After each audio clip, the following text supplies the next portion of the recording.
নবীজি বলেন এরা জাহান্নামে যাবে শুধুমাত্র তার স্বামীকে একটা কথা বলার কারণে। বুখারী শরীফ 29 নম্বর হাদিস।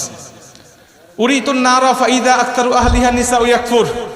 নবীজি বলছেন অধিকাংশ নারীরা শুধু জাহান্নামে যাবে একটা কারণে, আর সেই কারণটা কি জানো? আমি মেরাজের রাত্রিতে গিয়ে দেখেছি উরিতুন নারা ফাইদা আকতারু আহলিহা নিসাউ ইয়াকফুর, অধিকাংশ নারীকে আল্লাহ জাহান্নামের মধ্যে দিয়েছে। আমি জিব্রাইলকে জিজ্ঞাসা করলাম, ভাই জিব্রাইল, কি লা ইয়াকফুরনা বিল্লাহ, এরা কি আল্লাহর সাথে কুফরি করেছে? এরা কি আল্লাহর সাথে শিরিক করেছে? এর জন্য কি আল্লাহ এদেরকে জাহান্নামে দিয়েছে এই নারীগুলোকে?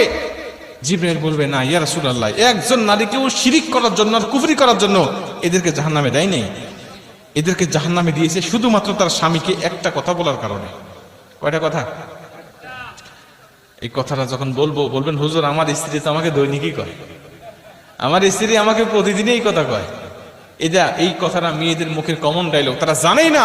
অথচ বুখারী শরীফের 29 নম্বর হাদিসে এই হাদিসটা বর্ণনা করা হয়েছে।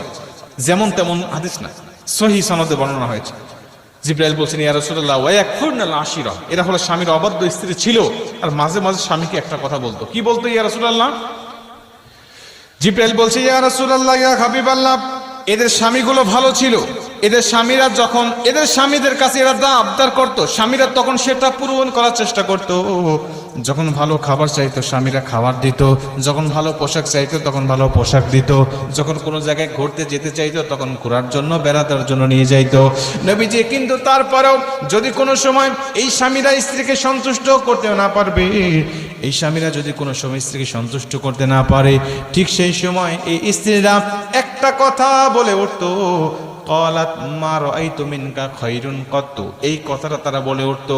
বলবেন হুজুর আমার স্ত্রী তো আরবি জানে না, তো বললো কেমন করে? ভাই আপনার স্ত্রী আরবি যদিও না জানে, এর বাংলাটা আপনাকে প্রতিদিনই বলে। কি বলে? তোমার সংসারে এসে কোনোদিন আমি সুখ পেলাম না, তোমার সংসারে এসে কোনোদিন আমি শান্তি পেলাম না। আমি মেয়ে বলেই তোমার সংসার করতেছি, অন্য কোনো মেয়ে হলে তোমার সংসার করতো না। উরিতুন নারা ফাইদা আকতারু আহলিহা নিসা ইয়াকফুর। নবীজি বলছেন ওই নারী, জিব্রাইল বলছেন নারী বলতো, ক্বালাত মা রাআইতু মিনকা খায়রুন কত্তু, আমি তোমার সংসারে এসে কোনোদিন সুখ পাই নাই, আমি তোমার সংসারে কোনোদিন শান্তি পাই নাই, আমি তোমার সংসারে এসে কোনোদিন উত্তম কিছু পাই নাই। আমি মেয়ে বলে তোমার সংসার করতেছি, অন্য কোনো মেয়ে হলে তোমার সংসারই করতো না। বলে সাথীর মা বোনরা বলে না, এরা ভালো আছে।